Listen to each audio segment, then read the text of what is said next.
Assalamualaikum warahmatullahi wabarakatuh. Perkenalkan, saya Selma dengan NIM 202341002. Saya akan menjawab pertanyaan dari tugas studi kasus mata kuliah Strategi Manajemen.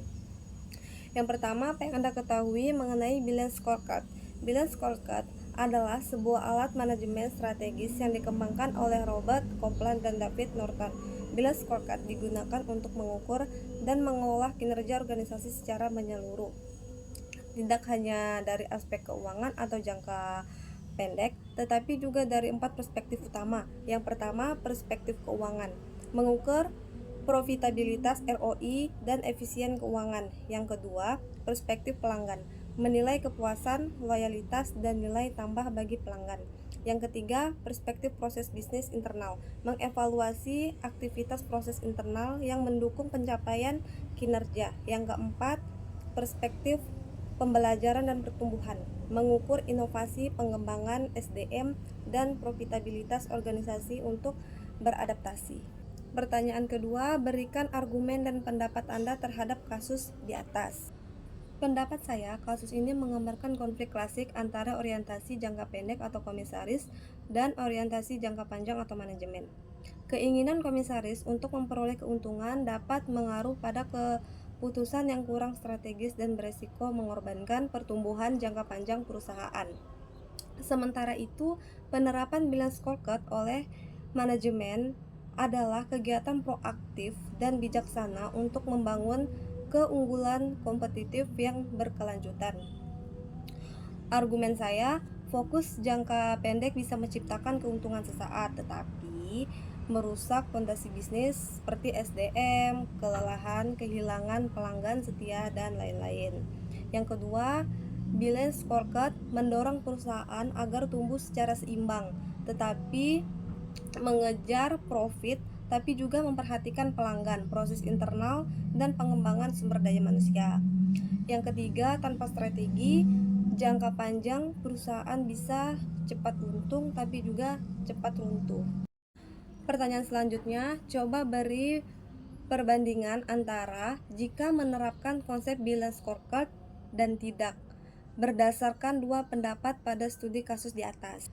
Perbandingan antara menerapkan balance scorecard dan tidak. Yang pertama, dari aspek tujuan, dengan balance scorecard pertumbuhan jangka panjang dan berkelanjutan. Tanpa balance scorecard, keuntungan maksimal secepat mungkin. Yang kedua, pendekatan.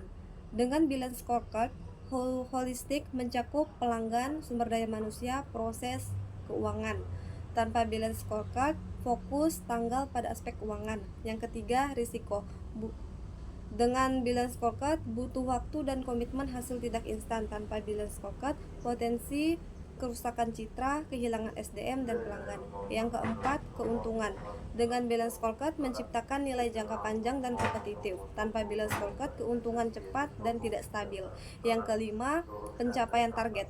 Dengan balance scorecard lebih realistis dan strategis. Tanpa balance scorecard, ambisius tapi bisa memicu tekanan dan konflik internal. Pertanyaan selanjutnya, kombinasikan dua pendapat tersebut menjadi satu strategi unggulan dalam perusahaan tersebut.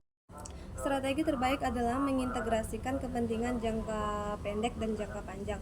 Berikut strategi unggulan yang dapat diambil perusahaan. Itu strategi kombinasi atau balance growth and profitability strategi. Yang pertama, segmentasi KPI atau Key Performance Indicators. Itu 50% indikator jangka pendek dan 50% indikator jangka panjang. Yang kedua, tahapan implementasi balance scorecard. Dari tahun 1 sampai tahun kedua, fokus pada pencapaian keuangan moderat 4, fondasi sistem balance scorecard. Yang kedua, tahun 3 sampai tahun kelima, fokus pada percepatan pertumbuhan dan diferensiasi kompetitif berbasis data balance scorecard. Ketiga, komunikasikan dan transparansi. Itu manajemen harus menjelaskan ke komisaris bahwa strategi balance scorecard tidak mengorbankan profit, tapi menjalankan lebih tahan lama dan berkelanjutan. Sediakan proyeksi keuangan jangka pendek yang realistis sambil menunjukkan roadmap jangka panjang. Yang keempat, proyek percontohan. Terapkan balance scorecard di satu unit bisnis terlebih dahulu sebagai pilot project.